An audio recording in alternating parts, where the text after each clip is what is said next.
Everyone wants to lose weight, but nobody wants to eat salads. Welcome to day 4 of awesome salads. Today's recipe is really easy. We'll just take a cucumber, peel it like this, one carrot, peel it like this, and then using the same peeler, we'll slice it in this manner. So the veggies actually turn into flat noodles. For the dressing, it's curd, salt, black pepper, chili flakes, garlic, olive oil, and just lemon juice. All quantities are mentioned in the caption. Don't forget to save this one.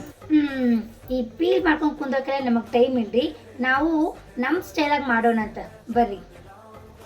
ನಾನಿಲ್ಲಿ veg salad ಮಾಡೋಕ್ಕೋಸ್ಕರ ಒಂದು ಸೌತೆಕಾಯಿ, ಹಾಗೆ ಒಂದು carrot, ಹಾಗೆ ಒಂದು beetroot ತೊಗೊಂಡಿನ್ರಿ. ಅದನ್ನೆಲ್ಲ ಸಣ್ಣ ಸಣ್ಣದಾಗಿ ಕಟ್ ಮಾಡ್ಕೊಂಡು ಒಂದು ಪಾತ್ರೆಗೆ ಹಾಕಿನ್ರಿ. ಆಮೇಲೆ ಅದಕ್ಕೊಂದಿಟ್ಟು ಮೊಸರು, ಈ ಪಿರಿ ಪಿರಿ ಮಸಾಲ, ಹಂಗೆ ಒಂದು ಸ್ವಲ್ಪ ಆರಿಗೇನೋ, ಒಂದಿಟ್ಟು ಚಾಟ್ ಮಸಾಲ, ಒಂಚೂರು ಉಪ್ಪು ಹಾಕಿ ನೀಟಾಗಿ ಚಲೋ ಹೊತ್ನಂಗೆ ಕಲ್ಸ್ಕೊಳ್ಳೋಣಂತ್ರಿ.